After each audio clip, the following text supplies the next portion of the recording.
Bonjour, bonjour à toutes et à tous. Merci infiniment d'être présents aujourd'hui pour cette conférence débat consacrée à l'intelligence artificielle. Avant de rentrer dans le cœur de cette conférence et de vous présenter nos invités, je vais demander donc à Jean-Christophe Arthuis, qui est directeur de la prescription de Mapei France, de vous présenter très rapidement donc, le périmètre et l'histoire du groupe Mapei. Merci, bienvenue à vous. Alors Mapei, c'est une longue histoire, hein. Il y a à peu près 80 ans que c'était créé, 1937 exactement, par un jeune homme qui était un cycliste professionnel et qui, avec ses propres cachets, puisque c'était un vainqueur, il a gagné, a créé dans le fond de son garage une petite usine qui fabriquait des peintures. Voilà. Et puis, comme il était du côté de Bologne, tout le monde connaît Bologne, c'était le vivier du carrelage et puis, il s'est fait plein de copains là-bas qui étaient industriels du carrelage et puis qui lui ont dit: «Mais nous, on envoie plein de camions dans les différents pays qui nous entourent, la France, l'Allemagne et cetera, et ces camions sont jamais complets. Ce serait bien que tu complètes avec, un produit que tu pourrais, fabriquer», et il s'est mis à fabriquer de la colle à carrelage. Voilà. Ouais, vous voyez l'histoire des fois c'est d'être là au bon moment et dans le bon endroit. Donc il a commencé dans le fond de son garage et puis, c'est devenu une grande histoire puisque aujourd'hui c'est un groupe international avec des chiffres plutôt éloquents, 4,2 milliards de chiffre d'affaires, de nombreuses usines. On est partout dans tous les pays avec des usines ou sans usines, mais on a toujours des agences commerciales. Voilà. Alors je ne vais pas vous embêter avec l'ensemble de ces chiffres, mais si on a commencé au départ par fabriquer de la peinture, on n'est pas connu pour ça, hein, finalement en France, hein. On est connu pour la colle à carrelage. En fait, on s'est développé sur plein de nouveaux secteurs, segments de marché que sont, les sols souples, que sont l'étanchéité, le gros œuvre TP, voirie. On a même des solutions marines dont je suis responsable, hein. On travaille avec les chantiers de l'Atlantique et on vend des produits spécifiques sur les bateaux de croisière. On a tout un tas de produits qu'on appelle la gamme adjuvant, qui rentrent dans le cadre du béton, hein, qui donne la formulation du béton, les résistances. On est dans les souterrains, le métro, par exemple. Il y a certains de nos produits. Et puis, la dernière née, c'est les résines et les sols industriels, puisque il y a 3 ans, on a racheté une société qui s'appelle Resipoly, qui maintenant Mapei et qui, évolue dans le domaine des sols décoratifs. Voilà, vous êtes sur un de ces produits et tous les étals sont pratiquement, basés sur l'offre produit de sols décoratifs. Voilà. Donc vous voyez, on a un périmètre d'action qui est très large. Voilà. Et puis aujourd'hui, c'est un thème qui réunit pas mal de personnes. Je te laisse la parole. Merci beaucoup Jean-Christophe. Alors on en a beaucoup discuté en préparant ces interventions. C'est vrai que l'IA est vraiment en train de transformer en profondeur notre société, notre façon de travailler, et il n'y a pas de raison que notre secteur de la construction y échappe. Donc l'objectif d'aujourd'hui, c'est d'explorer ensemble avec nos experts que je vais vous présenter comment petit à petit l'intelligence artificielle va interagir dans notre façon de concevoir, de bâtir et même de gérer donc des infrastructures. Ça veut dire qu'on va modifier notre façon d'enseigner, d'évaluer les compétences, et ce sont évidemment des défis, des opportunités et aussi des limites qui se présentent à nous et dont on aura l'occasion de discuter. Alors pour nous éclairer sur ces questions, j'ai le plaisir d'accueillir 2 experts du secteur. Donc, bonjour Céline. Céline, tu es responsable de la chaîne ingénierie des bétons donc, à l'ESTP, qui est donc, la grande école d'ingénieurs de la construction. Bonjour Céline. Antoine Boudon, tu es consultant en IA et tu es ancien collaborateur d'Agir. Donc, j'ai vu que ton ancien patron était là-bas, Fabio. Voilà, donc tu travailles dans l'accompagnement des entreprises, du bâtiment et tu pilotes des projets d'intégration d'IA dans les entreprises. Voilà. Donc, je m'adresse tout d'abord à mon collègue Christophe Georget, parce que rendons à César ce qui est à César. Christophe est à l'origine de cette idée de conférence. Christophe, tu es chargé de prescription et je vais te demander d'introduire le sujet de l'IA dans le secteur de la construction et pourquoi cet intérêt pour le sujet. Bonjour à toutes et à tous, merci Catherine. Effectivement, l'intelligence artificielle, c'est un élément de langage qui nous paraît finalement assez récent. En ayant eu la volonté d'organiser cette conférence, forcément j'ai un petit peu investigué, et 2017, volonté de l'État français que d'investir plusieurs milliards dans la recherche et technologie orientée intelligence artificielle avec un horizon à échéance 2030. 6 février 2025, comité interministériel pour une prise de décision qu'à compter de septembre 2025, nos enfants, collégiens, lycéens, auront et suivront une micro-formation orientée intelligence artificielle. Donc, on est au début de quelque chose. L'idée, c'est de savoir comment, dans notre métier du BTP, on va pouvoir exploiter l'intelligence artificielle. Quand on pense intelligence artificielle, moi, c'est ChatGPT, Mistral, des photos générées par l'IA, des voix transformées.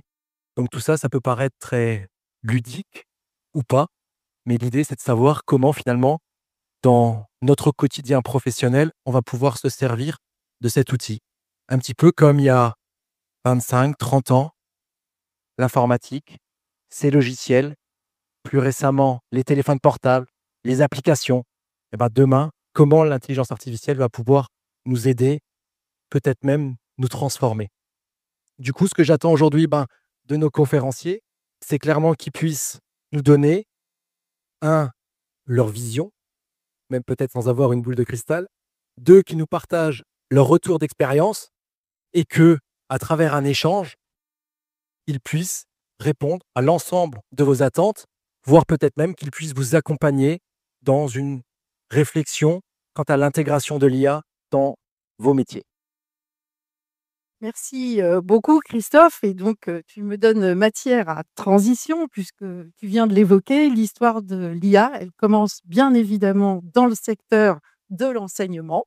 Donc, Céline, quel est aujourd'hui le niveau d'intégration de l'intelligence artificielle dans l'enseignement des techniques de l'ingénieur et qu'est-ce qui va encore s'accélérer? Alors déjà, bonjour à tous et merci pour l'invitation. Donc dans l'enseignement, l'IA comme on a dit, hein, c'est très général. Donc il y a différents niveaux. Il y a déjà des choses qui sont intégrées, qui sont transparentes, qu'on ne sait pas forcément que qu'il s'agit d'IA. Je pense aux logiciels d'apprentissage de langue, aux détections de plagiat, etc. C'est des choses qu'on utilise couramment. Donc ça, c'est un premier niveau. Après, il y a les niveaux d'intelligence artificielle type ChatGPT et autres qu'on va tous utiliser petit à petit.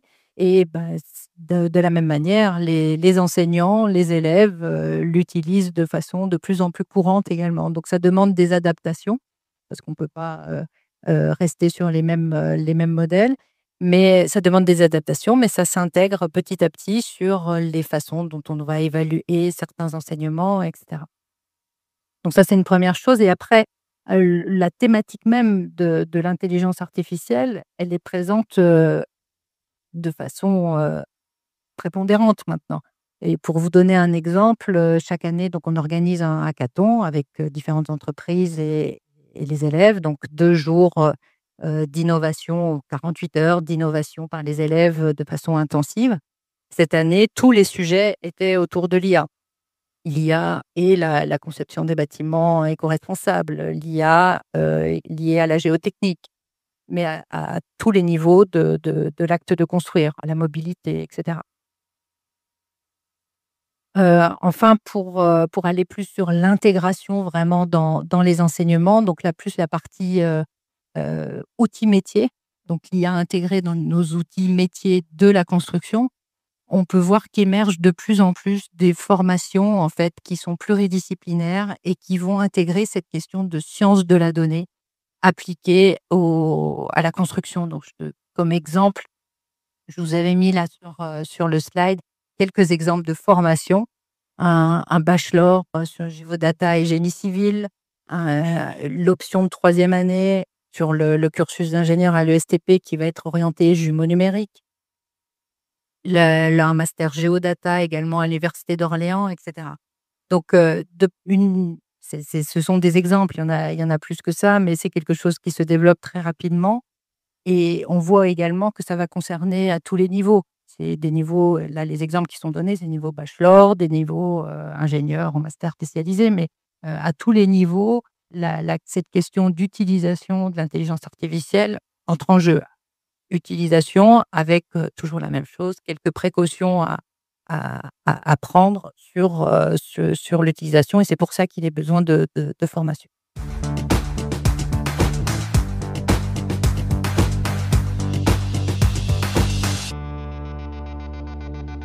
Merci beaucoup Céline. Alors une question pour toi Antoine, comment est-ce que finalement on va intégrer l'intelligence artificielle au quotidien, concrètement, donc dans les différents métiers de notre secteur, qu'on soit architecte, maître d'œuvre, qu'on travaille en bureau d'études, qu'on soit artisan ou même négoce. On se disait en préparant cette intervention qu'il ne fallait pas attendre le grand soir de l'IA. Donc est-ce que tu peux nous éclairer sur ce sujet? Bien sûr. Écoutez, déjà, bonjour à tous, merci pour l'invitation.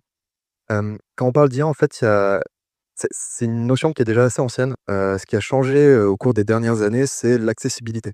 En fait, il y a une double accessibilité au niveau de l'IA. Il y a une accessibilité d'usage.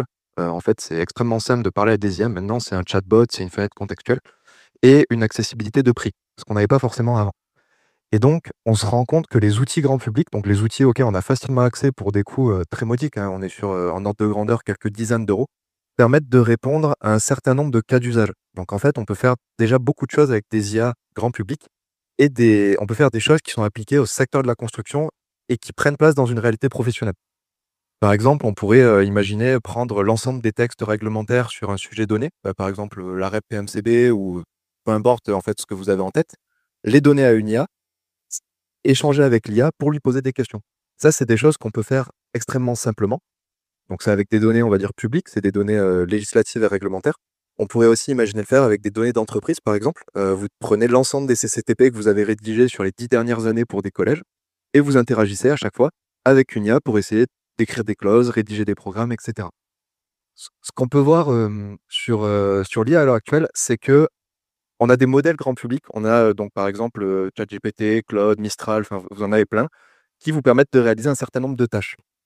À un moment donné, non, pour revenir en arrière. Ouais, et voilà, parfait. En fait, ce qu'on peut voir à l'heure actuelle, c'est que on peut réaliser des éléments qui ne sont pas forcément très personnalisés. C'est-à-dire que vous allez parler avec ChatGPT, pour prendre le plus connu, vous allez poser une question et vous allez avoir la même réponse qu'un ensemble de personnes. C'est le même modèle, c'est la même fin d'interaction. Ce que vous pouvez faire, c'est un niveau qui est un petit peu plus avancé d'utilisation de l'IA. Vous pouvez prendre l'ensemble des données de votre entreprise, donc des closiers, de la documentation technique, des fichiers de prix, etc.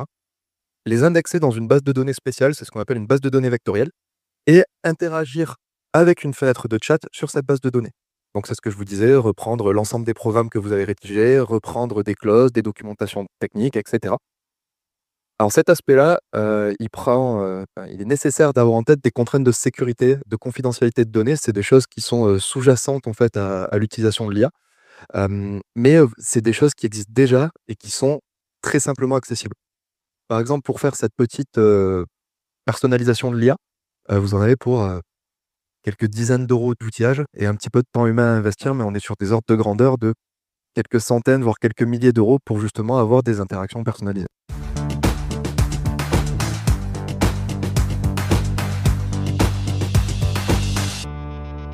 Voilà, alors on va continuer avec toi Antoine sur les principaux bénéfices de l'IA donc en matière de conception, donc par exemple le BIM, l'automatisation des plans. On peut aller très loin aujourd'hui dans les applications de l'IA. Ah bon, on peut aller, extrêmement loin. En fait, quand on utilise de l'IA, il y a 2 souhaits, en fait. Il y a le premier souhait, c'est de gagner en qualité et le deuxième souhait, c'est de gagner en efficacité. Donc c'est pas forcément tout le temps, le même résultat qui est cherché, mais on peut imaginer n'importe quelle réalisation sur un projet de construction. Sur la partie, pièces graphiques, c'est un petit peu plus complexe parce qu'en fait, les IA, en tout cas les IA les modèles qu'on utilise à l'heure actuelle ont plus de difficultés à traiter des images. Donc c'est, à l'heure actuelle, une contrainte qu'on pourrait avoir sur la conception de plan. Par contre, ce qu'on peut imaginer, ce serait, avec, un constructeur de maisons individuelles, c'est ce qu'on est en train de faire. On est en train de sortir les plans sur, un logiciel qui s'appelle Allplan, qu'on recoupe avec un fichier de prix et ça permet d'avoir un premier estimatif, chiffré pour, les bons de commande. Voilà. Et alors justement, est-ce que ça pose pas un petit problème de sécurité des données, tout cela? Bah, en fait, le problème de sécurité des données, vous l'avez, alors c'est essentiel, enfin, c'est vraiment un en fait, plus l'IA progresse, plus vous avez des enjeux de cybersécurité qui progressent. C'est complètement corrélé et en termes de sécurité de données, c'est comment est-ce que vous utilisez l'IA? En fait, si vous mettez, vous avez 2 façons, très schématiques d'utiliser l'IA. Soit vous l'utilisez sur le cloud, donc ChatGPT, c'est sur cloud, soit vous installez des modèles d'IA sur vos serveurs et donc là, vous n'êtes pas connecté à internet. Donc ça dépend de comment est-ce que vous voulez procéder, mais il y a des garde-fous, en fait, sur, la confidentialité des données quand on utilise de l'IA. Si vous êtes sur vos serveurs, ça nécessite que vous ayez une puissance de calcul à disposition. Donc, bon, c'est un investissement en hardware, en fait, en produits physiques et donc vous avez quand vous êtes sur, ces thématiques de on-premise, ça s'appelle, donc sur site, vous avez une confidentialité qui est, entre guillemets, «assurée» parce que vous n'êtes pas connecté à internet. Ce que vous avez un peu plus de mal à faire en cloud, ça nécessite de compartimenter des données et cetera, mais c'est aussi possible. En fait, le plus gros danger au niveau de la confidentialité des données, c'est ce qu'on appelle le shadow IT. C'est-à-dire que vous prenez, vous n'avez pas de ChatGPT, vous n'avez pas Copilot, vous n'avez pas Claude dans votre entreprise. Par contre, la plupart des personnes utilisent déjà les logiciels. Donc ils prennent des fichiers, ils les mettent dans ChatGPT, plus et donc en fait, vous avez vos fichiers qui sont récupérés par OpenAI et ensuite qui permettent l'entraînement des IA. Donc là, vous avez une fuite de données. C'est plutôt là, je pense, à l'heure actuelle, le vrai sujet. Oui, d'où l'intérêt effectivement, de privilégier des démarches parfois, agentielles donc avec des serveurs intégrés dans les entreprises. Bah, c'est ça ou de, bien gérer sa solution cloud. En fait, plus vous montez en abonnement cloud, plus vous avez de la confidentialité de données qui est assurée. Donc ça peut aussi être une solution. Le fait d'installer une IA sur ces serveurs, c'est un coût économique qui est quand même supérieur. Voilà, on est plutôt aux alentours des dizaines de milliers d'euros pour avoir le matériel qui permet de faire tourner une IA. Ensuite, ça pose d'autres problèmes sur les modèles et cetera, mais en tout cas, c'est faisable. Alors, un autre aspect, que j'ai découvert, Céline, c'est, celui des pistes pour la formulation des bétons. Oui, en effet, ça peut être, une application également puisque, on voit aujourd'hui avec le développement des bétons bas carbone, une grande diversité des différents types de ciments qui sont développés, des adjuvants qui sont ajoutés, des différentes possibilités d'ajout, de substitution, d'addition minérale, de granulats recyclés et cetera. Donc un large panel de formulation de béton et puis en face de ça, des critères qui sont de plus en plus nombreux aussi sur lesquels on doit répondre, que ça soit en résistance, en durabilité. Bon, c'était toujours le cas, mais maintenant aussi également sur les impacts environnementaux, sur le coût également. Donc, ça complexifie un problème. Donc là, c'est tout l'intérêt justement d'utiliser les possibilités données par l'intelligence artificielle pour aller vers l'optimisation. Et en termes d'application, donc il existe, commence à se développer des outils d'aide à la décision justement pour aller dans le sens du bon béton au bon endroit, donc de formuler le bon béton pour telle application, d'aller dans la personnalisation. Ça, on revient toujours un peu sur les mêmes thématiques. Et puis également en termes de recherche, on peut citer des travaux qui sont faits par des collègues à l'École centrale de Nantes qui travaillent justement sur ces sujets d'utilisation de différents modèles d'intelligence artificielle pour optimiser des formulations de béton bas carbone autoplaçant, où là on rajoute des critères complémentaires sur la rhéologie, etc. Et qui permet de traiter un grand nombre de données, d'utiliser les résultats d'un grand nombre de formulations, d'identifier peut-être de prédire un comportement, mais peut-être aussi d'identifier des liens entre certains paramètres qu'on n'aurait pas forcément identifiés comme ça en analysant les résultats, parce qu'on n'a pas forcément cette capacité de vision aussi large. Et puis après, qui peuvent être étudiés d'un point de vue scientifique sur les phénomènes, etc. Donc c'est aussi un outil pour la recherche, pour les chercheurs. Alors, si on doit rester sur un autre aspect de la sécurité, Céline, est-ce que, on peut attendre de l'IA des résultats sur, la manière, d'améliorer la prévention sur, les chantiers, d'une part, et puis, la robotisation, l'industrialisation, d'autre part? Oui, tout à fait. C'est aussi une autre type d'application où on se dit, enfin, à partir du moment où on a une grande quantité d'informations, on a de nouvelles possibilités pour l'utiliser. Donc, typiquement sur la sécurité, ben, déjà, on peut se dire qu'on pourrait utiliser les données, les historiques d'incidents, d'accidents, pour en tirer des tendances, par exemple. Utiliser ces capacités-là. Ça pourrait être aussi couplé à de l'analyse d'images pour détecter des situations à risque. Ça, c'est des exemples d'applications. Liées à la robotisation, comme on en parlait, en fait, ça fait longtemps qu'on parle d'industrialisation, de robotisation des chantiers. Et on peut se dire quand même qu'avec l'émergence de l'intelligence artificielle, donc la capacité de traiter des données de grandes quantités très rapidement et être dans l'interaction directe, ça devrait aussi permettre de contribuer au développement de cette industrialisation. Et un exemple qu'on peut prendre, c'est le cas du jumeau numérique. Le jumeau numérique, en fait, c'est de se dire: «Bon, ben, on a l'habitude, on a un modèle physique, soit un bâtiment, un ouvrage, et cetera, et puis on fait un modèle numérique». C'est ce qu'on fait, de façon, courante. Le jumeau numérique, l'intérêt, c'est de pouvoir faire communiquer le modèle physique, modèle numérique, dans les 2 sens. Le modèle physique qui va, pouvoir, donner des mesures, à partir de capteurs qui sont réintégrés au modèle numérique, et le modèle numérique qui va communiquer à un modèle physique. On va pouvoir réagir de l'autre côté, et tout ça de façon automatique. Ça, c'est jumeau numérique, et donc là, typiquement, et donc qui fonctionne à base d'intelligence artificielle. Un exemple, à l'ESTP, on a une thèse en cours sur le fait de réaliser un jumeau numérique d'un échafaudage. Donc on peut étudier numériquement les différents cas de charge possibles, les différents risques qui peuvent être im impliqués par différentes cas de charge humaine ou de vent, et cetera. Et puis après, faire communiquer, donc ça c'est tout l'enjeu de la thèse, faire communiquer ce modèle numérique, cette base de données numérique avec le modèle physique, pour prévoir des risques et détecter et donner des alertes sur ces risques-là. C'est un exemple. Sur l'industrialisation, la robotisation, un des exemples, c'est aussi le développement de l'impression 3D. Donc là, vous avez quelques exemples d'impression 3D d'ouvrages, que ça soit des récifs artificiels ou des bâtiments. Ça reste encore très ponctuel, mais on voit qu'on a de plus en plus d'exemples quand même.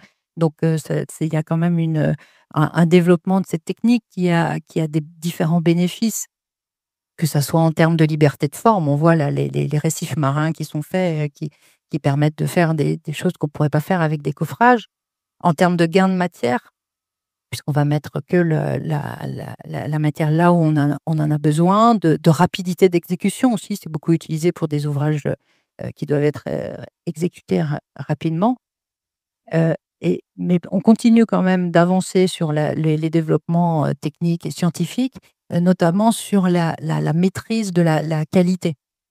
Et une des choses sur lesquelles on travaille, notamment avec l'Université d'Orléans, c'est de travailler sur l'utilisation de l'IA pour coupler avec une base de données numérique, toujours de différentes possibilités de formulation, et la coupler en temps réel avec l'impression 3D pour ajuster les paramètres d'impression et les paramètres de formulation.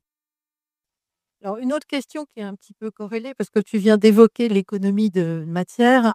On évoque souvent le fait que l'intelligence artificielle peut être un levier, hein, pour réduire l'empreinte carbone et participer donc à une meilleure gestion des matériaux et des déchets. Qu'en penses-tu?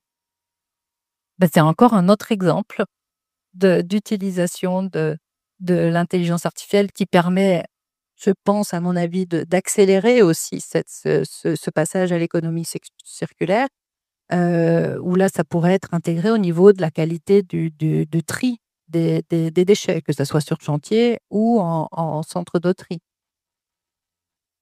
Couplé à une analyse d'image, on peut améliorer la qualité enfin, réduire, minimiser le risque d'erreur, améliorer la qualité donc des matériaux qu'on va pouvoir valoriser, automatiser les rapports aussi de caractérisation, donc c'est un gain de temps. Et puis après, récupérer des matériaux qui pourront qui pourront avoir des performances d'autant meilleures puisqu'on aura moins de variabilité. C'est tout le problème des matériaux issus de l'économie circulaire, enfin, de minimiser cette variabilité, de les caractériser d'autant mieux pour pouvoir procéder à des traitements spécifiques. Voilà. Alors, Antoine, quand on a préparé là ce matin, tu me disais l'IA va pas rendre un bâtiment, bas carbone par nature. Ah ben en fait, complètement, ça reste un outil. Si on veut construire vite avec de l'IA, on construit vite avec de l'IA. Si on veut construire bas carbone, on utilise l'IA pour essayer de construire bas carbone. Ensuite, sur la partie environnementale, je pense que c'est important de quand même garder le point de vue de l'utilisation de l'IA. En fait, vu que c'est digital, on a l'impression de pas forcément avoir d'impact, direct sur le monde qui nous entoure, mais ça reste une consommation de ressources qui est importante, des terres rares notamment, et surtout une très, très, très, très grosse consommation d'électricité. En fait, je trouve qu'une notion qui illustre bien ça, en fait, c'est, l'investissement des GAFAM, donc Google, Amazon, Facebook, Apple et Microsoft, qui investissent énormément dans des infrastructures énergétiques. En fait, vous regardez les plans d'investissement de ces sociétés, il y a énormément d'investissements qui vont vers le nucléaire, justement parce que une des limites qu'ils ont identifiées au développement de l'IA, c'était l'accès à une électricité abondante et pas chère. Donc faut vraiment le garder en tête, c'est qu'une utilisation de l'IA de manière, très, marquée par la société, en fait, ça a des conséquences environnementales et physiques qui sont, très, très présentes. Et d'ailleurs, en rapport avec l'actualité, Sam Altman, donc le PDG de OpenAI, a fait un tweet la semaine dernière sur l'impact environnemental qu'avaient les requêtes, de remerciement à ChatGPT. Il y a beaucoup d'utilisateurs, en fait, quand ils interagissent avec ChatGPT, qui disent, «OK, merci». Et ça a été quantifié par OpenAI et ça représente plusieurs millions de dollars de coûts en électricité juste pour interagir, sur ces éléments de langage, en fait, qui sont, complètement humains, hein. Enfin, l'IA n'attend pas un remerciement. Merci pour, cette, précision. Alors, un des grands débats, aujourd'hui et pas simplement dans notre, secteur, c'est de dire: «Est-ce que finalement l'IA, c'est une opportunité pour, les emplois ou au contraire, est-ce que c'est une menace?» Antoine? Hem, alors c'est pas évident de répondre à ça. Il y a une phrase qu'on revoit assez, qui revient très souvent, c'est, «Vous ne serez pas remplacé par l'IA, vous serez remplacé par une personne qui utilise l'IA». Moi, je pense que c'est complètement faux. Je pense que c'est, l'IA, en fait, qui est en train de s'imposer dans des tâches à très forte valeur ajoutée.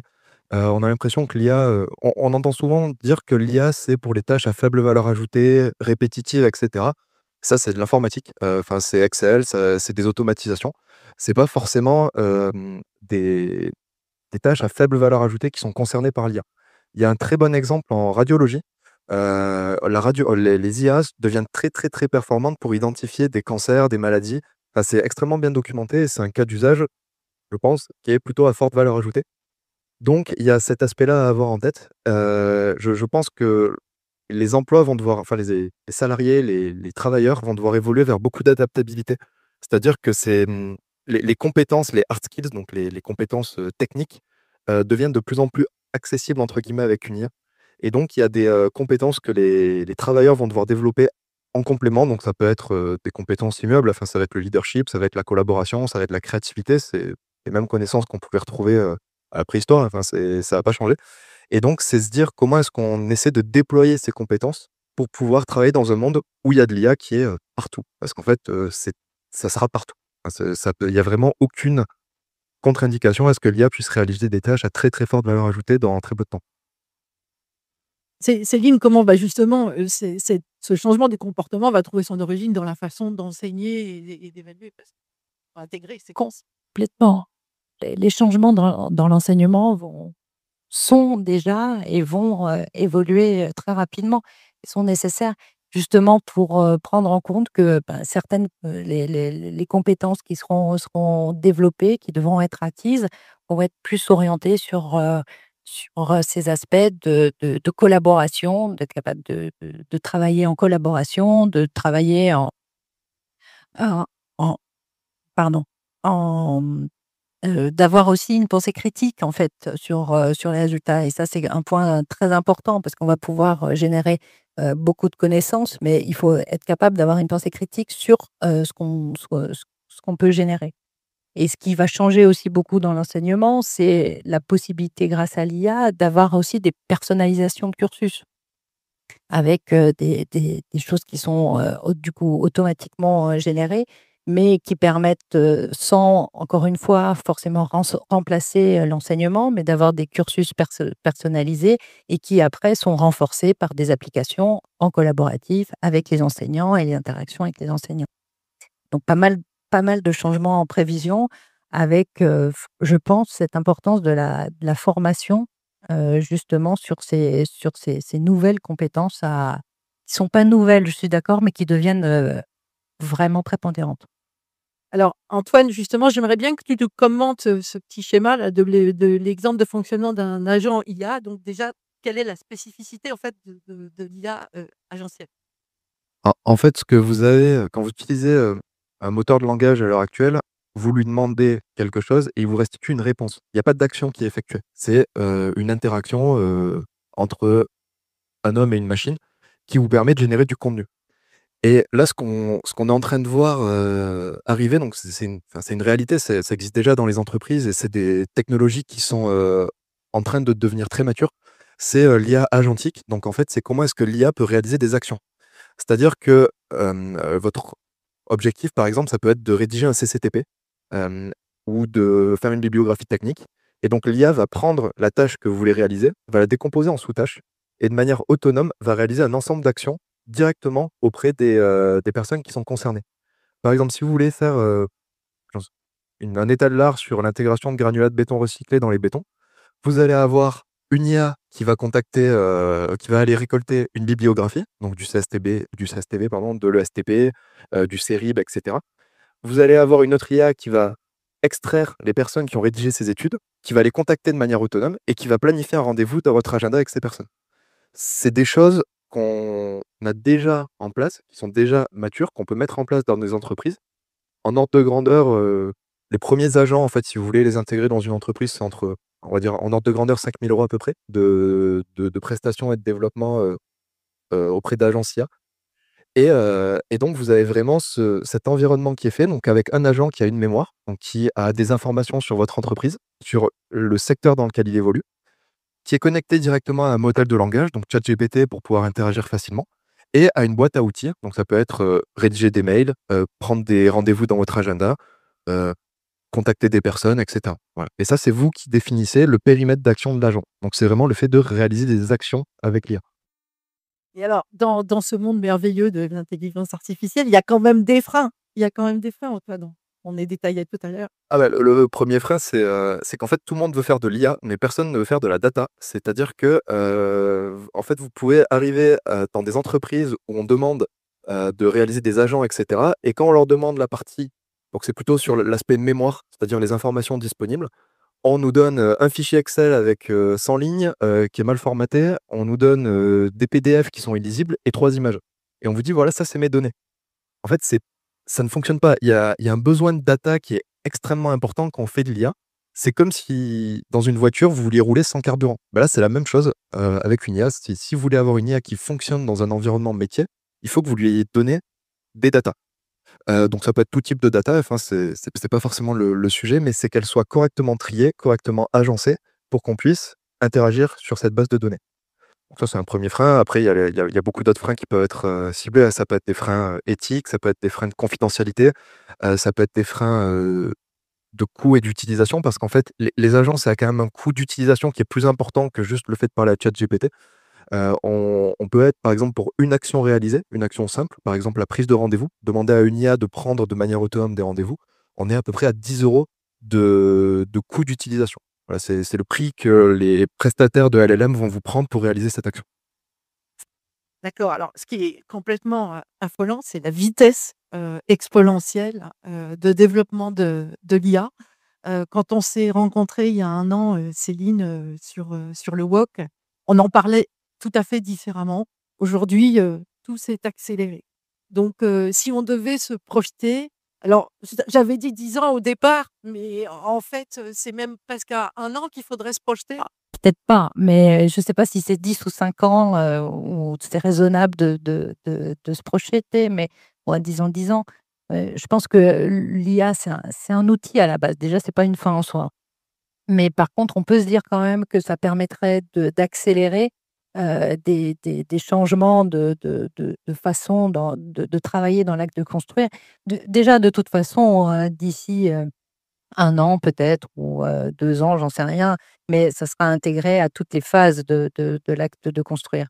Mais d'ici 5 ou 10 ans, on peut se dire quand même que ça accélérera ce dont on a parlé tout à l'heure, de l'industrialisation des chantiers, la robotisation sur les chantiers, l'économie circulaire, la prédiction aussi, le fait de pouvoir, de travailler sur cette prédiction, de comportement, que ça soit lié à la sécurité ou au comportement lors de la mise en œuvre, on va pouvoir, l'intégrer quand même, je pense, assez rapidement.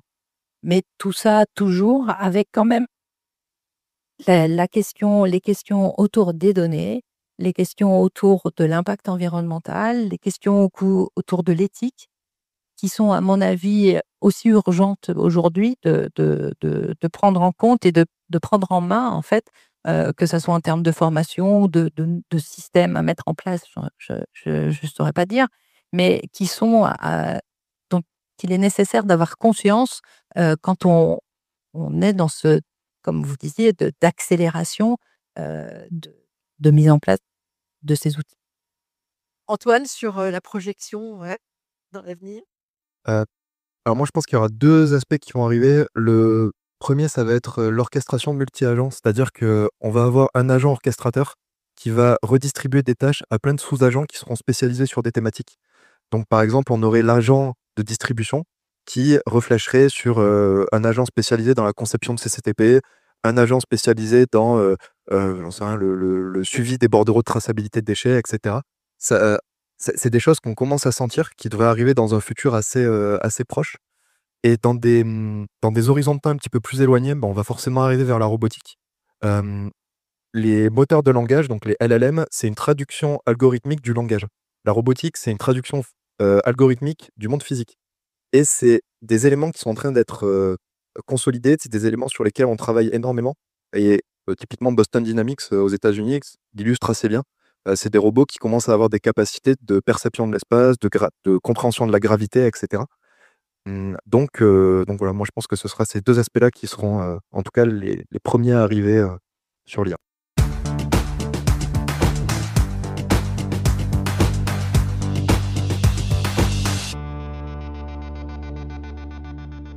Alors merci, merci infiniment. Ce qu'on s'était dit, c'est que ce serait bien d'avoir un moment effectivement d'interaction avec vous. Donc, est-ce que vous avez des questions à poser directement à nos experts? Si vous avez une question, je vous demanderai juste de vous nommer avant de la poser parce que comme ça me permet de savoir qui. Est-ce qu'il y a des questions? Bonjour, moi je suis étudiant à l'ESTB et j'avais une question par rapport à l'essor de l'IA. Comment voyez-vous le rôle de l'architecte et de l'ingénieur dans 10 ans? Et est-ce que vous pensez que l'IA sera uniquement utilisée pour l'optimisation ou ça serait capable de générer des modèles créatifs dans le domaine de la construction? Donc en termes de c'est vraiment pas évident de faire des projections à 10 ans, c'est ce qu'on disait tout à l'heure.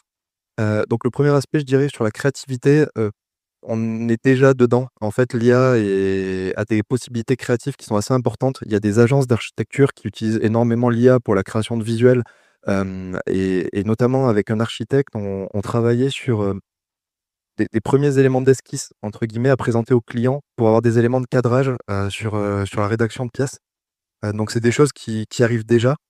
Ensuite, sur la place de l'ingénieur, c'est compliqué parce que donc, avant de travailler à 100% de mon temps sur l'IA, j'étais ingénieur en bureau d'études et j'avais créé donc la petite architecture que vous avez vue tout à l'heure, donc le modèle entraîné sur nos CCTP. Et en fait, c'était une compilation de données, une extraction de données qui était correctement réalisée et surtout, c'est ce qu'on disait, un esprit critique sur les éléments qui étaient restitués par une IA. Donc, je pense effectivement qu'on aura un rôle de l'ingénieur et de l'architecte qui va énormément évoluer au cours des prochaines années et en fait, qui va beaucoup se jouer sur des éléments de structuration de données et d'interprétation une fois que l'IA sera passée dedans. Une autre question? Juste pour compléter, avec peut-être aussi, je pense, le côté avec l'IA, ça permet aussi d'avoir un regard sur différents domaines. Parce que ce qui nous est demandé aussi aujourd'hui de plus en plus, c'est d'être, d'avoir une vision transversale en tant qu'ingénieur, d'avoir un minimum de connaissances sur différents aspects, pas que l'aspect structure, l'aspect économique, etc., c'est-à-dire environnemental. Avec l'IA, on va pouvoir développer ces outils-là, pas forcément les maîtriser, mais par contre, ce qui sera demandé à l'ingénieur, c'est d'être capable d'avoir ce regard transversal, de savoir utiliser ces outils-là, mais d'avoir le regard transversal qui permet de recouper l'information. Monsieur. Ce qui peut me penser qu'architecte à Paris, Antoine, vous avez évoqué la difficulté en architecture, notamment au niveau des images, c'est-à-dire façade, perspective. En fait, c'est là où il y a une difficulté parce que c'est sur le fonctionnement du modèle. À l'heure actuelle, les modèles traitent plus les données textuelles que les données images, en fait. C'est vraiment une question technique. Et ce qu'on peut voir, en fait, par exemple, c'est qu'on a du mal à garder une continuité dans les images. C'est-à-dire que vous donnez une image à une IA, vous lui demandez d'intégrer des éléments sur cette image. Il y aura une difficulté à reproduire la première image à l'identique et à intégrer des éléments à l'intérieur. Alors que dans un texte, c'est plus facile, la technologie est plus mature à ce niveau-là. Par exemple, la faire évoluer, c'est ça, exactement. Donc c'est un premier élément. Ensuite, au niveau des plans, il y a des éléments qui sont peu ou mal compris, notamment au niveau des coupes. Il y a en fait, il faut se dire que pour vous, c'est un plan. Pour une IA, c'est juste des données, des lignes et des points qui sont présentés, d'une certaine façon. Et donc il y a un problème de contextualisation de la demande et donc il faut travailler sur le fait de demander à une IA, enfin de préciser le contexte d'application. Donc on est dans le cadre de la réalisation d'un plan, la réalisation de pièces graphiques et cetera et de lui demander de bien formaliser en fait la demande qu'on a vis-à-vis de l'IA. C'est un petit peu ça la difficulté à l'heure actuelle. Et il y a quand même quelques startups qui travaillent sur cette thématique-là. Ce qu'on voit actuellement le plus développé au niveau des plans, c'est de se servir des plans, de les extruder pour avoir des visuels, pertinents. Une autre question? Bonjour, Annie Bersen, Paris Habitat, maître d'ouvrage. Donc du coup, par rapport à la question de monsieur, la conception reste quand même, c'est l'humain. Enfin, l'IA ne fait pas la conception. La conception, c'est l'architecte qui l'a fait et après, c'est tout le travail des livrables qui est. Est-ce qu'il y a possibilité qu'à un moment donné, l'IA justement fasse ce travail de création et de conception? Est-ce que c'est des choses qui sont déjà dans les tuyaux? Alors dans les tuyaux, je pense que oui, enfin je pense que c'est des choses qui vont arriver à un moment donné. Là, à l'heure actuelle, on se rend compte que c'est pas extrêmement, mature dans le secteur de la construction. En tout cas, je j'ai pas trouvé d'exemple probant en se disant: «Bon, ben voilà, on rentre une demande, on dit: "Je veux construire une maison, individuelle de 100 m², avec telle typologie, tels aspects techniques" et cetera. Il y a rien qui la génère de manière fluide. Par contre, ça reste des données. En fait, il faut tout rationaliser sous la forme de données. C'est-à-dire, bon, ben voilà, c'est des données d'entrée, c'est des données visuelles, c'est des données, de conception et il faut trouver le modèle de calcul qui permet d'agréger toutes ces données pour avoir une sortie exploitable. C'est ça, en fait, l'objectif. Pour l'instant, j'ai rien trouvé d'extrêmement intéressant à ce niveau-là. À l'heure actuelle, on serait plutôt effectivement sur des phases de conception de pièces graphiques plutôt faites par des humains, éventuellement enrichies par des IA, mais il y a pas une autonomie totale sur ce sujet-là. Et d'ailleurs, sur les images, on se rend compte que l'évolution est extrêmement rapide. Il y a ChatGPT qui a sorti il y a 3 semaines un nouveau modèle d'image que vous avez dû voir passer sur LinkedIn avec, les Ghibli, les starter packs et cetera.